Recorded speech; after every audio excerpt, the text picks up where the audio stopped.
Victoria Koval is here to show us her beautiful mandala art, and you have an interesting process of how you actually do it. I can't wait to see. Thank you so much for joining us. Well, thank you for having me. Yeah, I saw her out at a farmer's market, and I had to reach out to her because I'm like, your artwork is so beautiful. So, but before we get into how you do it, what exactly is a mandala? Mandala is a circle. It means a circle. Oh, okay. Yeah, it represents the wholeness, the oneness, and there's a statement behind it. It's a reminder you were born whole. Oh, I love that. So it's a little spiritual art, but Yeah. that's what's then behind it. And how did you get into this?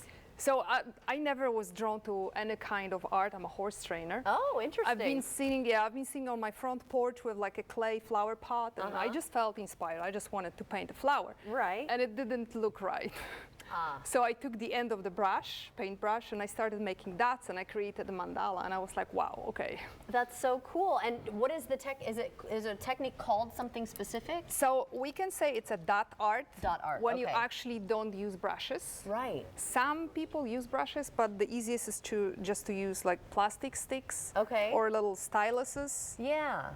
I've seen those before. Like sometimes people will do nail art with those Yes, little stylus absolutely, things. like a nail art, yeah. Okay, so how do you do it? And how long does it typically take you? It looks very intricate. So it really depends on your state of mind. Right. If you are like focused, you can do really fast. Okay.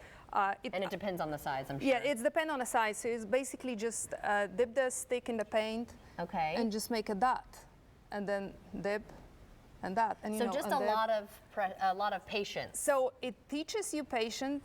Okay, that's very beneficial for you. I would say it's a form of meditation. Okay. Yeah, it keeps your mind, your critic off. You just focus on your project, and you go and you keep going. And I never know the end result. I just keep the flow. And like I created this lady yesterday. Yeah, this big circle right here. The circle, mandala, I should say. She was like, I sold out over Christmas, which that's a wonderful problem to have. But she's like, I created this yesterday just so I could have something bigger on display. And now when you're doing the lines like this one, did you use the paintbrush itself, or did you also So some artists, they do. I don't. I just make a dot and I swoosh this dot. That's how it's made. I prefer sticks. I don't know. And that's what's funny. When I started, I had no idea those tools exist. I was just using whatever was making a dot. Well, if it works, it yeah, works, it right? works, absolutely. Can I try and yes, do absolutely. some too? So give me here you go. Try to dip the stylus in the and try to make a dot next to my dot. Oh gosh, and go around the circle. Yeah, right? exactly. Oh, it's not as hard as I thought. Here, let me show you like this. So we're trying to put these little dots around here. All right, let's see.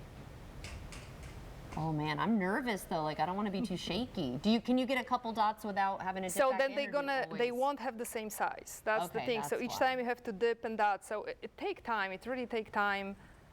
You practice your spacing and size of a dot. I'm already like messing up on the spacing, so I hope you can actually fix this. But that is really, I like it though. That's really cool. And then I guess what inspires you? Just nature? It's the nature, yes, absolutely. So this is a turtle. You can, that's the turtle. But if you will look in the nature, for example, of like geometricals, it's everywhere. It's like every snowflake. It's a sunflower, basically any type of flower, right?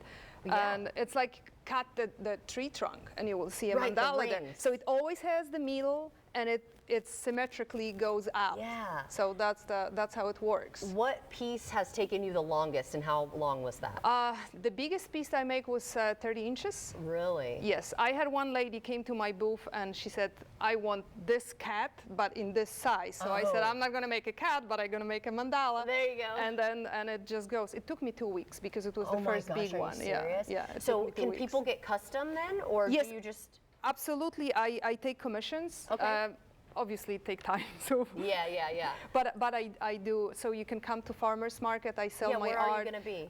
On Saturdays and Wednesday, I'm in St. Augustine on local farmers markets, and then I take commissions. I also sell my art in the galleries, Zora Bora Gallery and It's on Kuna Street, downtown St. Augustine, and in Coconut Barrel. Wonderful. And she also has some jewelry and stuff. So give us your Instagram, though, or your website where people can find you. Yes, it's Unique Mandala Art on Instagram, on Facebook, and victoriakoval.com, just like my name. Wonderful. And it's Victoria with a K, V-I-K. Yes, V-I-K. All right. Yes, well, thank you so much for joining us. I'm so glad you were able to show us how to do this. This is really, really cool. You have beautiful work. Thank Very you. artistic. Thank you so much. Of course. And we'll be right back.